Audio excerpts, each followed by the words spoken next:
Hey, everybody, and welcome to the South Kitsap Chamber of Commerce candidate interviews for the 2022 general election. What I've done is I've taken 6 races between the 26th Legislative District and the 35th Legislative District. I'm taking the 12 candidates, 12 interviews, spliced them together to come up with 6 videos for those 6 races. I've asked all the candidates the same questions. We were fortunate enough this year to get all the candidates to participate. We've also included the Kitsap County Commissioners race, which is District 3. District 3 includes north of South Kitsap, Bremerton, up into just a little bit north of Silverdale. So it's the central Seebeck area. Even though you don't live in that area, if you live in Kitsap County, you do get to vote in that race. So I would encourage you to check out that video also. And then lastly, a word on the video production itself. I am not a professional videographer, never claimed to be. So what I've done is I've taken the 14 videos, spliced them together. There may occasionally be an awkward silence. There may be some abrupt boom, next question, things like that. I've kind of cut out any small talk and courtesies that may have taken place throughout the course of the videos. So thanks for watching. I hope you learned a little bit of something here. If you did, make sure you tell your friends about it so that they can watch and make an informed decision. But again, I want to stress, most important, vote, get your ballot in by August 8th. I understand if you get your ballots in as soon as you get them, then there is less chance of getting political junk mail. So thanks for watching and have a great day.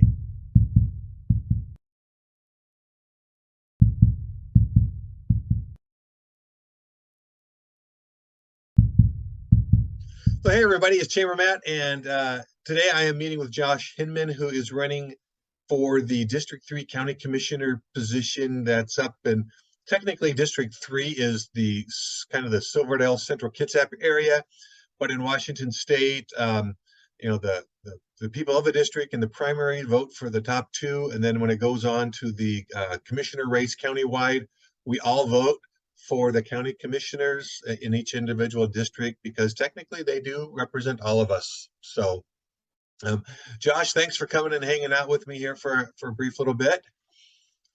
You bet. And so what I've got going is I've just got a series of questions, and we'll just go ahead and knock them out. Some of them will be easier than others, and I always save the hardest for the last. But so we'll start out with the easiest one first here, and that's quite frankly, Josh, tell us about yourself. Tell us why you're running for county commissioner. What in the world possessed you to take on this challenge? Right, it's not easy. It's harder than I thought it would be. You stay very busy learning about the community. But my wife and I moved out here in 2009. We grew up right next door because we grew up in Pierce County, both of us, and so we spent a lot of time out here over the years. We've got 3 kids. My wife's a school teacher in East Bremerton in the Central Kitsap School District. My children are 16, 15, and 11. One of our children we adopted out of foster care. I was the executive director of a foster care agency for a number of years, and so our heart are really connected to social needs in our community. And as I look around our community today, I started to complain about things that I saw, the struggle with my friends who own businesses who are trying to do business here, but it's tough. Red tape at the county on simple things, housing that's just not affordable for people to be able to purchase, for the friends of mine who work normal jobs, and we had homelessness is on the rise, and people seem to not know what to do with it. A lot of these issues are things that I've dealt with throughout my career as a nonprofit executive director and being involved. I worked in big business for a number of years before nonprofit, so I've managed huge budgets. And the last 3 years, I sat on the county budget committee, and so was a part of that whole process. So I understand the intricacies of the county and have experience in that. And so when Ed Wolf announced that he was going to retire and not run again, he gave me a phone call and he said, "Hey, Josh, I think this is something you should look at." So many have probably heard he's endorsed me for the position. And so it's inside of just that love for our community, wanting to see my kids and grandkids be able to live here, afford to live here, have good jobs here, and that it's a safe community for them. And that skill and experience I bring to the table in leadership, I wanted to put that to use for our county. And, but if you want to say a real simple statement, I love Kitsap. I love where we live, and I want to make it the best place to raise a family, retire, and grow up.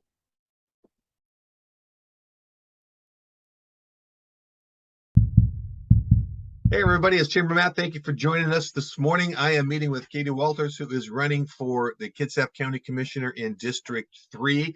District 3 in Kitsap County is I guess it kind of runs from parts of Bremerton, right, all the way up into Seaback. How far north does it go? Seaback. Goes up. It goes from Seaback, and then how far does it go to Paulsbo? Or It goes to the highway, like on the other side of Home Depot. okay, all right. So on the side of the. All right, so you've got kind of Silverdale down to Bremerton over out into the Seaback area. Right, and it also encompasses Rocky Point, Marine Drive, and Manette. Okay, so you are the it's a big swash. It's Central Kitsap. Yeah, District 3 is the heart of Kitsap County. Absolutely. And welcome. Thank you for joining us today. I got a few questions, and we'll just kind of go through those. And so if you're ready, we'll go ahead and get rolling. But tell us a little bit about yourself and why you're running for Kitsap County Commissioner. Yeah, sure, absolutely. Thank you. So, well, I'm running because I know I can make a difference. I absolutely love Kitsap. I've lived here for over 30 years, and I feel it's the best place to raise a family. And I want other families to have that same opportunity. I have 30 years experience in nonprofits and education, and I believe that's really uniquely prepared me to serve as a county commissioner.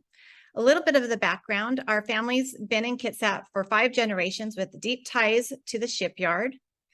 And I also understand the uniqueness of the many communities that make up Kitsap because I've lived in many of them. So when we first moved here, I lived on Bainbridge, and then we bought our first home right down the street from you, Matt, in Manchester. We lived in Paulsbo while we were building a home in Silverdale, and now we live in Chico. So I've really gotten to know the many communities that make up our county. And I've also worked in nonprofits and education for over 30 years. I am currently the executive director of Leadership Kitsap. Leadership Kitsap is our community's nonpartisan civic leadership program, and it's put me in a position where I've had a really unique opportunity to work with our community's private, public, and nonprofit leaders to help create positive change in Kitsap and really introduce those leaders to who the many players are that help make Kitsap work. And through this program, I've also then gained this really broad sense of what's going on in our community. And I think the most important part is really those relationships that I have built. And the incredible network of leaders that I've built. A little bit more besides Leadership Kitsap. Prior to that, I taught many years at Olympic College. I have my master's degree from Washington State University. I'm a strong believer in the power of education to really just break down barriers to opportunity and a better life. I continue to serve on the Organizational Leadership and Resource Management Committee, Advisory Committee at the college. I also helped open Bainbridge Island Museum of Art and served as the museum's communications and community outreach director. I was there when it was just a hole in the ground. I helped raise the $15 million to build the museum, as well as helped establish some of its initial programs. Beyond that, I have extensive community service. I've served on many boards. I've lent my time to many nonprofits, including a 6-year term most recently on the Kitsap Regional Library Board of Directors. So I'd say I'm a builder, I'm a connector. I know growth is coming, and I feel like I am the best person to really help make sure that we're able to have all those voices brought together to plan for our future.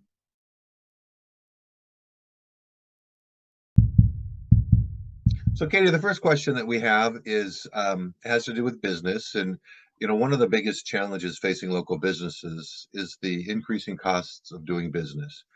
Those costs might include fuel prices, inflation, rising labor costs, the supply chain backlog, regulations, taxes, whether it's payroll taxes, B&O taxes, employment taxes, this tax, pay property tax. There's just a ton of different things that contribute to the rising cost and the bottom line of businesses. So, kind of a two-part question. First, what role does the government play in helping small businesses keep their costs down? And is there something specifically that you would support to help keep costs down?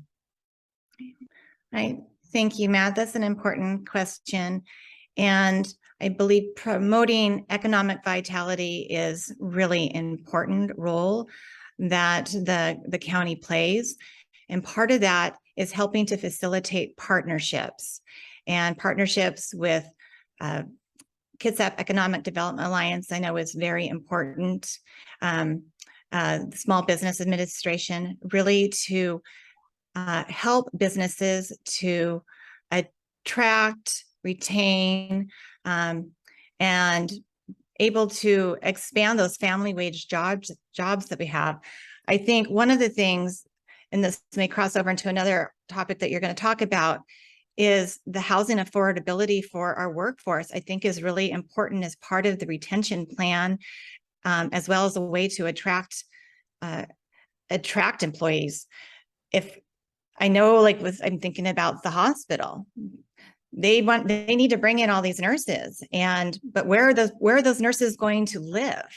Right now, average rent is $2,000. So incentives to help retain workforce development, I think is also another piece of it, that we're helping our small businesses attract the employees that they need.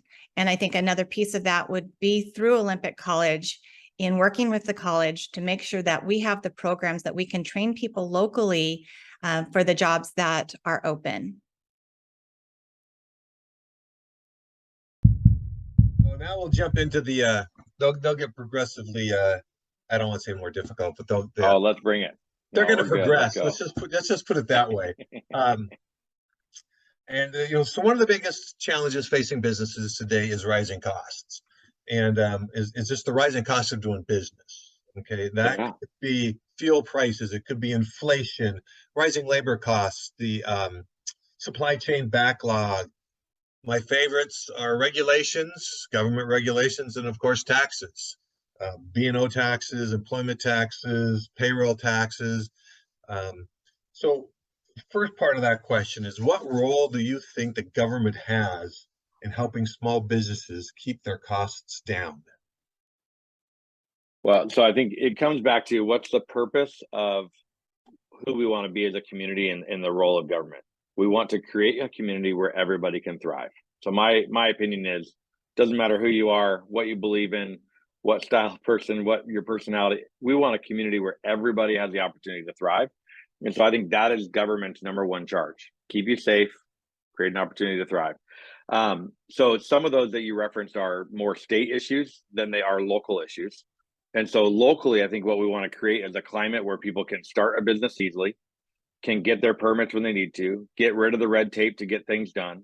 And government needs to not be standing in the way of people being able to solve community problems and solve community needs. I think that's what most businesses do, right? They respond to needs that they see. I need insurance to drive my car, therefore an insurance agency pops up and provides insurance. I need a deck built on my house, therefore a contractor is able to come and build a deck. So I think every business at its core, the successful ones anyway, are actually responding to some need that they see in the world and in their community. And government's job is to be able to create a pathway where they can do that and make money doing it. So, I mean, obviously businesses have to make money. So I think the role of government, try to make as clean and easy of a pathway as possible for businesses to thrive in our community, which then in turn, I think downflows to the consumer, that they're able to thrive as well, because they're able to get their problems solved through doing business somewhat locally. So when it comes to things like B&O taxes or 0.1% taxes or sales taxes, My desire is keep taxes as low as possible. We don't need new tax dollars. We need to use the money we already have more effectively, because new tax dollars and new taxes on businesses simply reduce the opportunity for them to be able to provide an affordable product.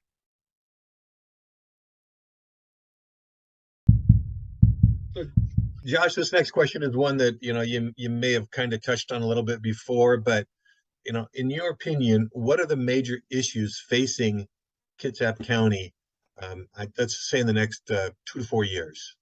Yeah, I think we're all going to say the same things, I think, as candidates right now. There's 3 major issues in the community that have risen up, at least as I've been talking to folks in the community and knocking on doors. 1 is crime. 2 is homelessness. 3 is affordable housing or housing affordability. There's both sides of that. So I'll touch on this. Crime, we have to be able to empower law enforcement officers to do their job. There's some legislative rulings that got passed in the last couple of years that have made some things different and more challenging. And so, whether or not, you've seen the video, you're in Port Orchard, of the gentleman who was in a car playing bumper cars with police officers at the Goodwill and then taking off, and they couldn't chase him. I mean, that to me is just ridiculous. We have to advocate for change on a legislative level so that can downflow into the ability for them to do their jobs here locally. Number 2, we have got to figure out what to do with homelessness. I've worked in that space for a long time. A lot of the foster children that I worked with were going homeless after leaving foster care. Many people don't know 50% of the entire homeless population in the United States was at one point in the foster care system. And so I'm a linear thinker. If you say, hey, we want to make a dent in this problem in 5 years, 10 years, 20 years, start with the people that will end up homeless. Right now, we know, data proves it, 50% of the population come out of the foster care system. So let's make sure that no foster child in our community ever goes homeless again. We can do that. I'm already working with a team of business owners to hire them. We found housing for them. And so I'm doing some of that work privately because I believe in it so deeply. Number 3, housing affordability and affordable housing. There's 2 sides to that coin. Affordable housing is government housing that actually is subsidized to help. We do need that in every community. Families need that from time to time. I want to live in a community that helps their neighbor. Housing affordability, when you have so much red tape and so many fees that get tacked onto the price of building a house in Kitsap County, there's only one place for that price to get passed on to, and it is the homeowner. And so when we make it expensive to build, houses will be expensive to buy. And so we have to bring those together. Right now, we're short 7,000 housing units in Kitsap County. And so it's a supply demand issue. So if you want to know why our price is so exorbitant, because we are short 7,000 actual living units for the number of people who live in Kitsap County. And so we've got to get more houses built, more apartments built, more high density in our urban growth area. And that's a controversial topic because it comes with how do you manage growth. But we might touch on that later in another question. But I think you have to be able to embrace that talent, that tension of managing growth well. And so, but we have to get more housing if we want housing to get more inexpensive.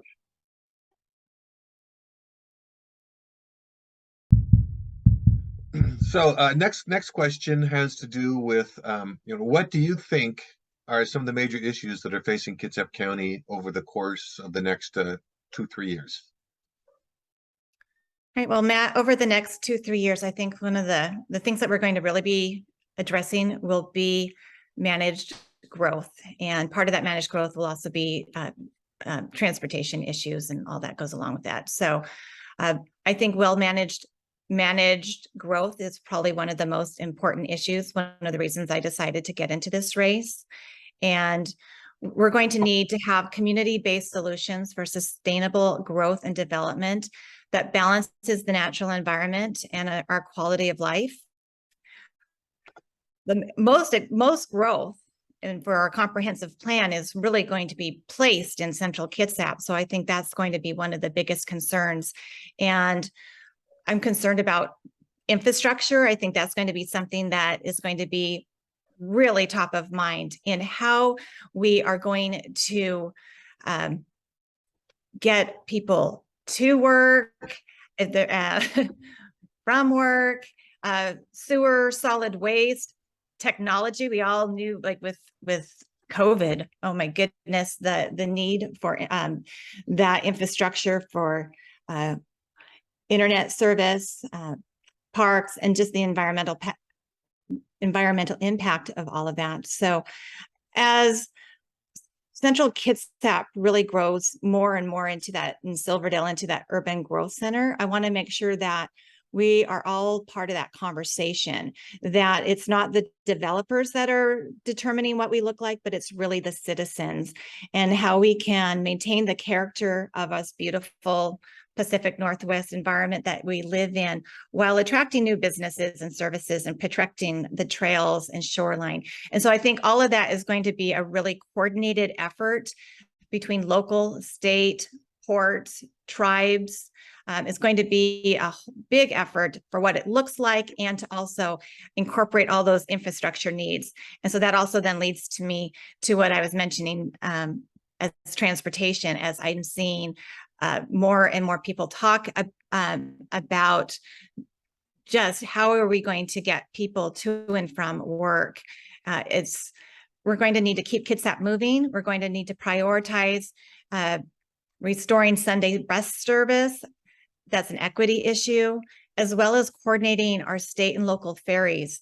I think we live in this really great place where we have so much water and waterfront access, that how are we going to really add the ferries as an element of transportation locally, and as well as just to Seattle.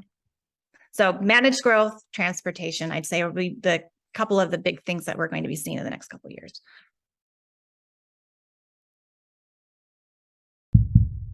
All right, thank you. So next question, kind of getting back into the business side of things, but how do you feel that you could best support the small businesses in Kitsap County?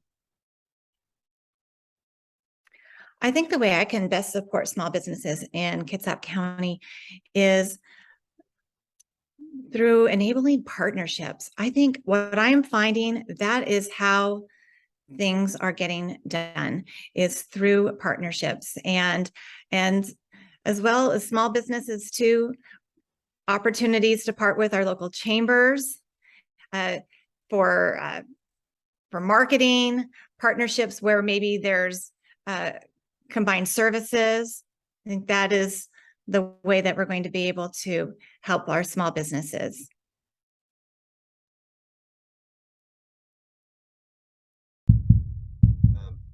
So I want to shift gears a little bit and talk about business, and it's a general question, but how do you feel that you as a county commissioner or the county could best support small businesses? Great question. I think, again, getting back to creating a community where people want to thrive. So let's talk about a few different ideas and ways that you can do that. This was not a question I had in my head that you'd ask, so this is fun. I love what's that. So let's just drill in on South Kitsap, because it's a South Kitsap chamber. So downtown Port Orchard, that entire redevelopment, the government and the county getting involved to make that happen, to help write grants, to help get access to state money, to advocate to the legislature, to bring money into South Kitsap, to create a spot in South Kitsap where people want to go. That is going to create a thriving environment for small businesses. So the more that we can create community identity in these pockets, so you see it downtown Paulsville. I mean, everybody knows what downtown Paulsville looks like and feels like, and people go there in droves to walk the streets and shop. It creates an environment where small businesses can thrive. And that's why you see all these little pop-up stores in South Kitsap that are doing great. Well, it's because they've created a community identity, in my opinion. Second is you have to create doing business in Kitsap to be friendly. So when you need a permit, we need to get you through the process. We need to be asking of the county, how can I help you? Right now, it feels like when you call, it's more like, hey, what do you want? I mean, the county has almost an adversarial feel to it when you call to ask for help. That is so frustrating to my friends who run businesses. They're like, can I just call and get answers? And we've gotten away from that at county government, of the fact that we are here to serve the public. So how do we actually create an opportunity for small businesses to come in and go, hey, I'm thinking of doing this and I want to start that. And what would that look like? And what rules do I need to follow? And how can I make that happen? And so how do we create the friendliest environment possible for people to come in, get their questions answered, and start their business? And last, I think partnering with places like KEDA, when you look at what the Kitsap Economic Development Alliance is doing for Kitsap County to create an environment where businesses can thrive, They have an opportunity to bring government funds in from the state level into Kitsap that can help small businesses grow and thrive. And so as a county, how do we continue to work with places like KEDA to ensure that we're getting as much money possible from the state level to actually flow down into small businesses? And we want to see more of those pop up. So that's the thing that I think when you go, what's the simplest answer? Create a community where people want to live, because where people want to live, small businesses will always thrive. If we create a challenge of having a community that people don't want to live, homelessness, crime, we don't have enough housing. If you don't solve those problems, small businesses will not thrive because people will not want to live here. And so you want a bad example of what not to do? Look at Detroit 20 years ago, right? They shut everything down, ghost town, no small businesses thrive. So you have to focus on creating a community where people can thrive and where they want to live. That downflow will actually turn into tons of small businesses being able to grow and thrive and start. And you will see entrepreneurial activity take off. The question is basically, while not directly related to business, but plays an important role in business and in community development, homelessness and affordable housing. What role does the state play, the county play? As a county commissioner, what role would you play in addressing homelessness and affordable housing? Wow. Tons. I mean, massive amounts of our response is built on local response. So right now, for example, in Kitsap County, let's just take homelessness. Let's dive into that one for a minute. Homelessness in Kitsap County, we have 55 organizations working to combat homelessness in our community. We're spending more money than we've ever spent in the history of Kitsap County on the issue. We have the problem is worse than it's ever been. So how much do we have influence? A lot. We fund Kitsap Mental Health. We fund Kitsap Community Resources. We fund the Salvation Army. So we are providing resources. You may not know, you may not have heard, Salvation Army has been running a temporary shelter ever since COVID started. Well, the huge challenge, they've declared that they can't continue to run that after next April. And the funding that's been available was short-term and given during COVID. And so, really, if you want to draw back, if I can have this for just a second, I want to take us on a history lesson. In the late 90s, early 2000s, we got rid of mental health hospitals in Washington State. We needed to, because the system was broken. But the response to a broken system was actually to eliminate hospitals.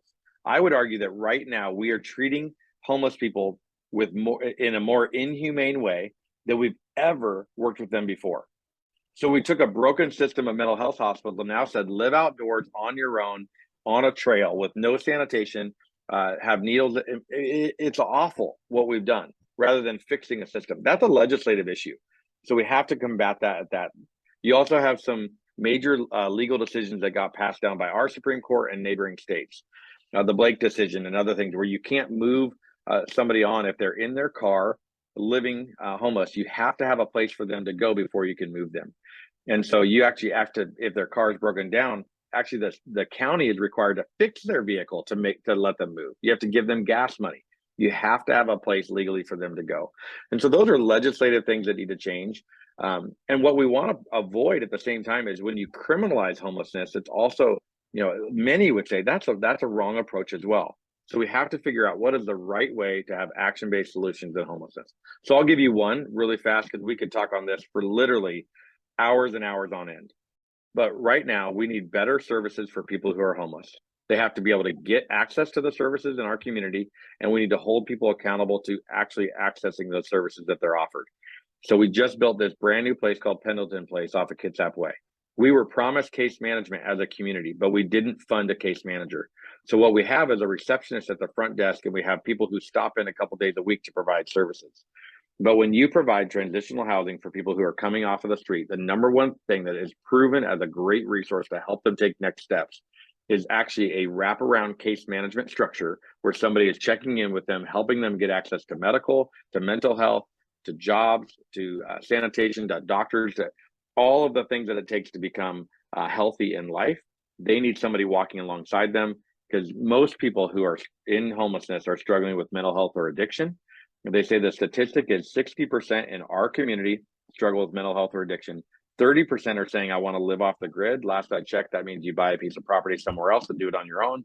And then 10% are truly, the people who are one bill away one medical bill away from homelessness, or they lost their job, and they access every resource we can give them. So that's a fire hose of information on homelessness and what we can do. The second part of your question you asked is, what do we do about housing? How do we create more affordable housing in Kitsap? There's two sides to it. The first is affordable housing, government subsidized. How do we get some more Section 8, things like that? Ways that we can actually provide housing that the government helps people with. And that's meant to be a pathway that helps them go from where they are today to getting healthy.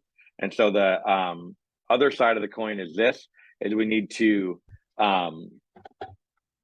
actually have housing that's also affordable. So that means, how do we get rid of red tape and fees for builders? Right now, the cost is 43% of a new home. 43% is government regulation. Much of that is state and federal, Department of Ecology, and other things that come down. But 43% of the cost of new construction is red tape. So what can we do? Get rid of red tape, lower permit fees, change DCD from being an enterprise fund to being a general budget fund. We have got to figure out how to make it more inexpensive, because builders will always pass on the fees they have to pay to the person who's buying the home. There's another strategy to help builders, which is this. Right now, many builders are waiting 3 to 5 years for their permits to get approved for a housing development. We can actually create a process where you guarantee them that they can get their permits approved in 30 to 60 days, as long as they follow the process. The reduction in their cost of money to hold that money for 3 to 5 years, we can require them they sell 20 to 30% of their homes for no more than $400,000. Require those homes to be owner occupied for the first 5 years. If the owner decides to sell that home, then they have to repay the benefit that they got to the next homeowner. We can create a structure where we can actually get housing affordability without providing tax breaks. Because I don't like it when we do this major thing with it. Hey, we have this huge builder who's coming in from out of town. Let's give them really big tax breaks. We need to make it so that developers in Kitsap are able to build homes in Kitsap at a price that's affordable to Kitsap people. And so my dream is that my kids, my grandkids can afford to buy a house here, or a shipyard worker, a nurse can afford to buy a house here. Right now, that doesn't happen because the fees are so high for building a house. So next question, you kind of alluded to it a little bit earlier, and I kind of warned you this question was coming. And again, this is not necessarily one that's directly related to business, but it does play an important role in businesses and in the community, and that deals with homelessness and affordable housing. What role should the county play in addressing homelessness and affordable housing in the area? Well, it's the county's obligation to compassionately address the needs of our community's homeless. And I've heard from courts, law enforcement, nonprofits, really the need to continue to fund mental health field response. So I applaud the hiring of Jared Moran as the HART coordinator, the Homeless Encampment Action Response and Transitions Coordinator. And I really agree with what the county's been doing to leverage the coordination between mental health, substance abuse, and employment services, where law enforcement is the last call. And I know that people are so frustrated, and I get that. And you just had that big cleanup in Port Orchard. But I do believe that the county's methodical approach, it might not be as quick as people would like.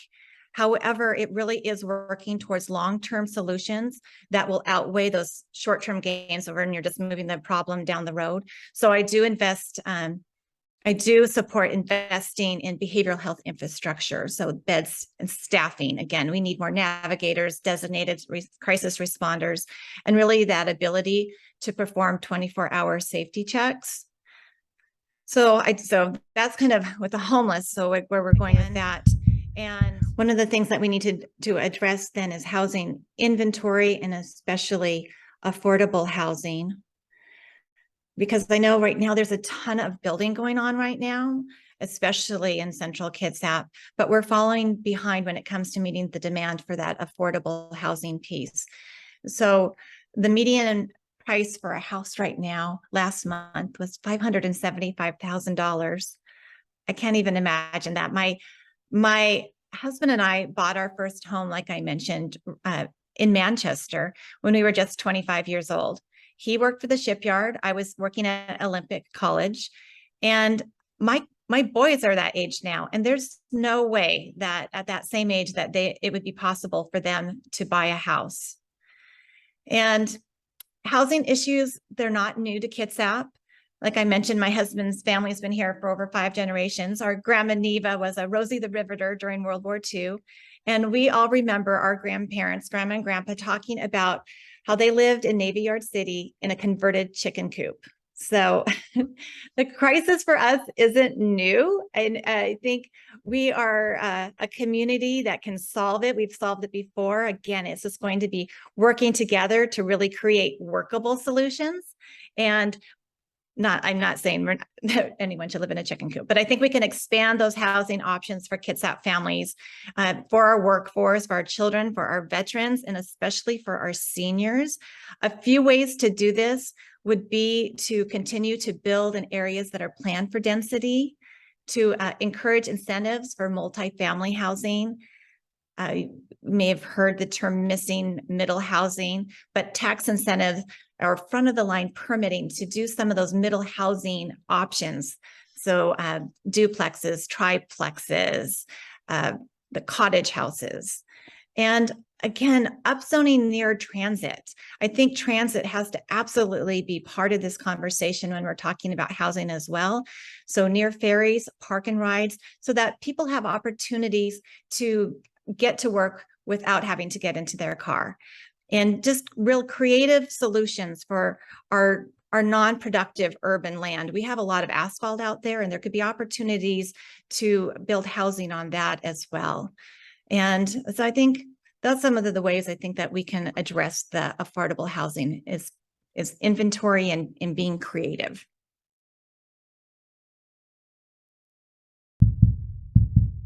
We start that. So next question is on a subject you kind of touched on a little bit.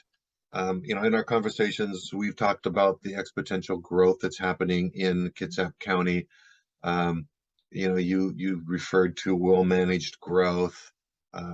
So I guess this next question here is kind of dealing with that rapid growth. Since Kitsap County is rapidly growing, you talked about it being a desirable place to live. But our infrastructure is lagging behind in some areas. How do you see the growth in Kitsap County, and what can we do to provide relief for the infrastructure in order to really, provide for that additional housing that we need? Well, I think growth needs to pay for growth. And so I know we have impact funding in Kitsap County that should be paying for a lot of that infrastructure plans. So the traffic, the roundabouts, and all of that. So that's part of it. I'm trying to think. Also, again, partnerships. I think we've had really great opportunities with the county co-managing projects with the Suquamish tribe. I'm thinking down the road from me here in Chico, the project right now to restore the salmon passage has created even more other benefits to our community besides the bridge. We have a beautiful park there now that they've helped to redesign for our community. I'm thinking also some other right down the street from you again in Manchester, the Manchester Stormwater Park and the Whispering Firs Stormwater Park here in Kitsap. Those are some other infrastructure things that are being put in place, but through creative partnerships and looking beyond just the stormwater runoff, but really solutions to creating really interesting places for communities to gather to not only clean the water and the pollutants out, but they're creating beautiful spaces for community.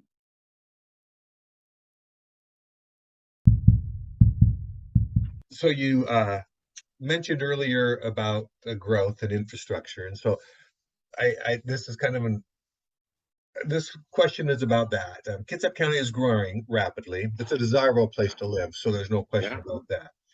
But in many areas, our infrastructure is lagging behind. So this is kind of an opinion question, I guess. How do you see growth in Kitsap County? And, what can the county do? What can businesses do to provide relief to our infrastructure so that we can grow sensibly? Absolutely. So some of this is just creativity needs to thrive, and we need to give opportunity for people to be creative. So I would say right now, the way that we structured the county, it's actually hard for businesses to be creative. So let's take in my district, Old Town Silverdale. Everybody knows it's kind of a bummer.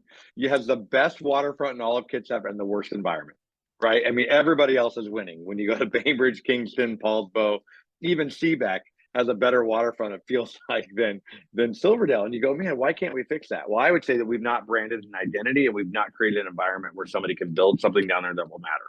So let's just say, what would I imagine? Well, I mean, I already know that there's plans to bring a foot ferry that would go to Seattle into the Seabeck or into the Silverdale dock. How incredible would that be? I can park downtown, walk on, drive, get to Seattle. Number two, high density kind of multi-use. How do we have apartments downtown with parking underneath of them and shops on the first level?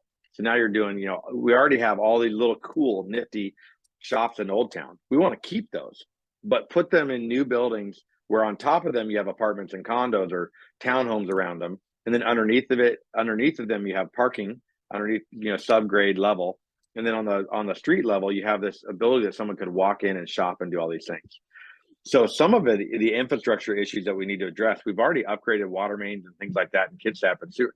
We need to actually create the more high density stuff that's attractive, that looks good, feels good, and solves the problem. So I think that will help us. So walkable community, you see them doing that in Bremerton right now. I mean, now you can live downtown Bremerton and literally you can, depending on where you're at, you can walk to work, walk to a store, walk and get your groceries, walk and grab dinner and do some fun stuff and go see a movie. The more walkable you get, the less cars you have, the less infrastructure you need. Number two, we have to improve Kitsap Transit. We have to fund it. We have to give them the environment. We have to help them. But Kitsap Transit currently doesn't run buses on Sundays. Most places in our community have to wait over 20 minutes to get a bus to come by. Some places are as much as an hour to an hour and a half before a bus comes by. They say in a thriving community, a bus needs to come every 15 minutes for people to actually use it and for it to solve the problem. So we have to get better bus transportation and public transportation in Kitsap. Third, non-motorized. I just went on a bike ride this week. I'm still a little sore, but we rode from Bremerton all the way down to Port Orchard, and we went down past Whiskey Gulch and past the Annapolis Dock and all the way down Beach Drive. What I noticed is it is not safe to ride a bike. So you could not ride a bike to work, but we have electric bikes. I went 22 miles and my legs weren't even sore because I had a cool electric bike. People would ride to work if it was an option, but they can't. Why would I ride my electric bike to work? Well, one, it's cheaper. Two, I get some exercise. Three, I get the scenery. And four, I don't have to deal with the mess of driving my vehicle and sitting in a shipyard line for an hour and a half. I would be home on a bicycle if we had a good bike path coming out of the shipyard going to Port Orchard faster on a bike than I would in a car. Think about that. I mean, it takes 40 minutes to get home, and you could do, I rode that in probably 35. I mean, 40 minutes. I mean, it's so much, like, why wouldn't I do that? So we have to figure out non-motorized. That's winning in different parts of the community. You can see it even in on Kitsap Way in Bremerton, where they've done a fabulous job of doing some bike paths. But we need to create some safety and some non-motorized. So those would be solutions I would point to. One, I think foot ferry.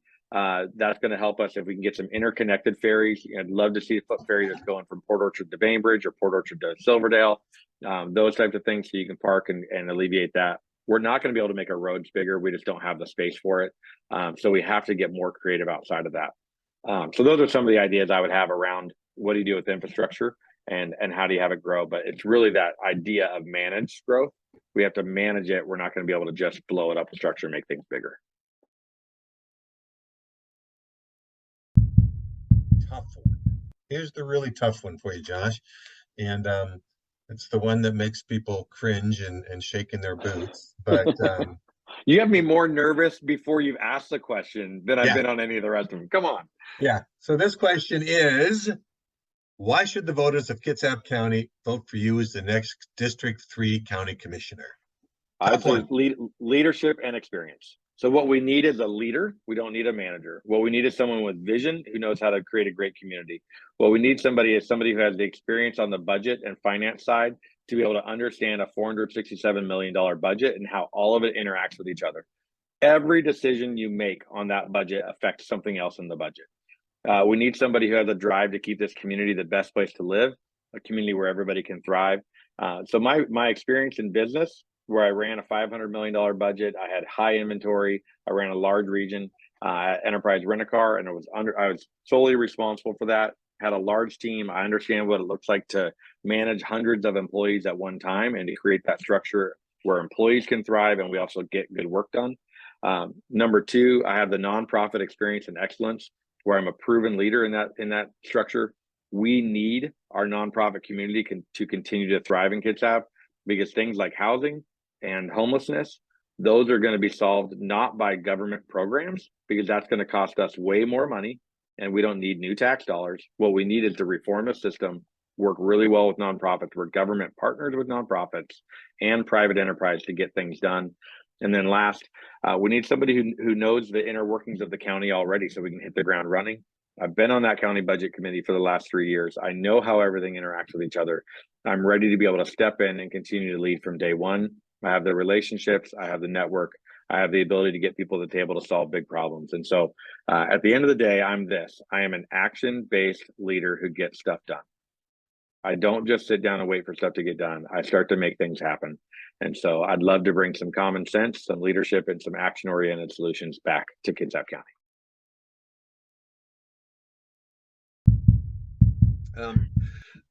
So last question we've got coming up here is talking about why should the Kitsap County voters support you as the next District 3 County Commissioner? I imagine you get asked that question once in a while.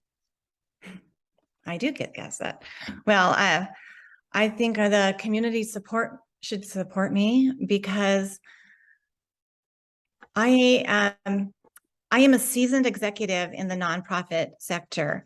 I have helped build and grow organizations.